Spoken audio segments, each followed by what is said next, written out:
Bladee's evolution starts with Gluee, his first album that he released officially, his debut album. Gluee dropped in 2014 and it was his like one of the most popular projects, you know, it was very based as you can see here, and it was the first project that really popped off. It has good views even for Drain standards, and back then in 2014 nothing was sounding like Gluee, so it was absolutely fantastic. It is to this day one of the best albums Bladee has made, and it had a vibe of an after party at 5 to 6 a.m. Guys are like starting to sober up and just like vibe with each other. You're fucking tired.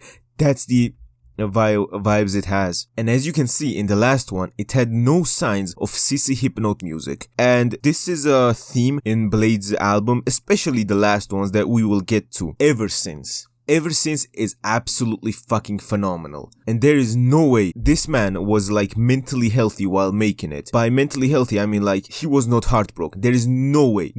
This man unironically made the song Sugar, and you're trying to tell me that he was not heartbroken when working on this album? No fucking way. And Ever Since is probably like Bladee's edgiest album. I know it's we are also in red light, house party nearby, I'm bringing cute guys or whatever he said, but Bladee goes in here. Like he literally has tears dropping on the album cover. No touching, I find it disgusting is also a very nice line, and Ever Since relates back to a story. After a time of focusing on YouTube and not talking to women, I got a girlfriend. At that point, right, I hadn't been in a relationship for so long that when we were walking on the street, she tried to hold my hand, and I like fucking flipped the hand, bro, and she was like, what the fuck?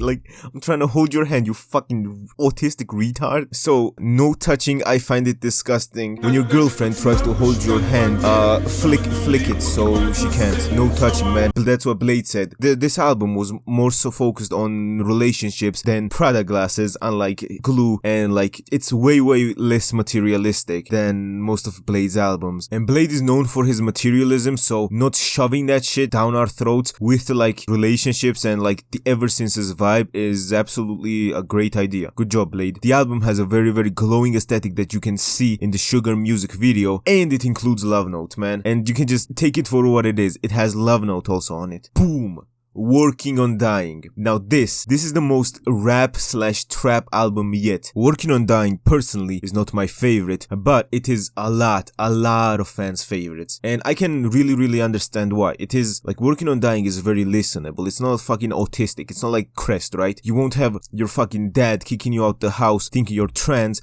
because you're listening to Working on Dying. No, that's Crest. And it has a very memorable song also on it, Best Buy, House Party Nearby, I'm bringing weird guys, you know, very nice quote. The thing with this album is it was dropped in 2017. We had no sign, no idea what there was to come in the future. People thought Bladee was going in more of like a rap sense. Boom. Fuck you. You know what is next? Red Light. Oh God, man.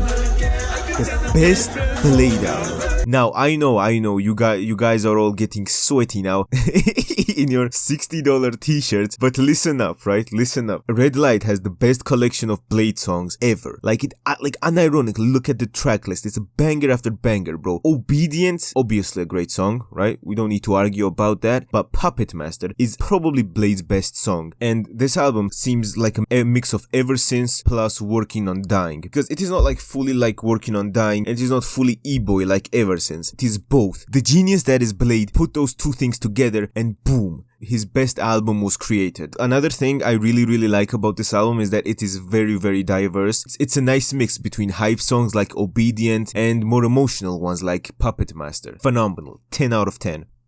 ICEDANCER, boys. ICEDANCER. So, this is where everything started, right? This is where, Red Light Bladee kind of like stopped. ICEDANCER was where he really started experimenting. Even with the album covers, look, the album cover is fucking amazing. And the beats on this album they are unreal. It's unreal. And Red Light combined with ICEDANCER put Bladee on the map, because at this time he was actually popping, because in ICEDANCER was Be Nice to Me, which is to this day his most popular song. So, it's absolute GOAT.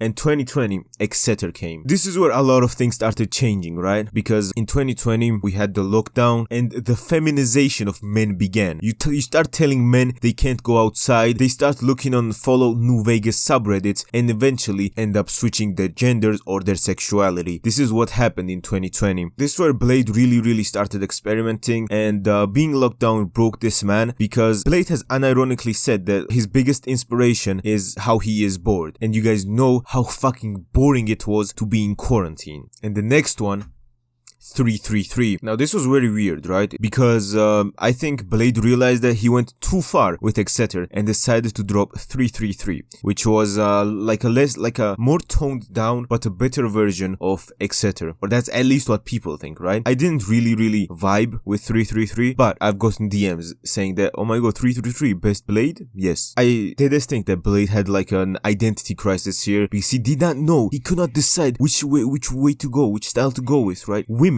aka red light, or full amygdala, and this feels like the transition period. And next one, boom, good luck. This was also dropped in 2020. Yeah man, this is where it went totally fucking insane, right? Like you can unironically just read the footnotes here. I don't even have to say anything. And then last one is Crest. Now I really like this album, bro. Like, this album is extremely based just because of the song alone, that 5-star Crest. And it's not even like that's the only goated song on this album. It's like White Meadow, etc, etc. Like, all the other ones are also very good. And you could see a pattern with Bladee's last albums, right? He kept it short, like nice and short and like good, you know? Crest is probably like 20 minutes or under 20 minutes, but it gets to the fucking point, man. It gets you, smashes you, and it's a fucking fantastic one. If you haven't listened to Crest yet, bro, you better start bumping that shit. It has a Gattsu seal of approval, S tier. Thank you all for watching. Like and subscribe. Bye bye.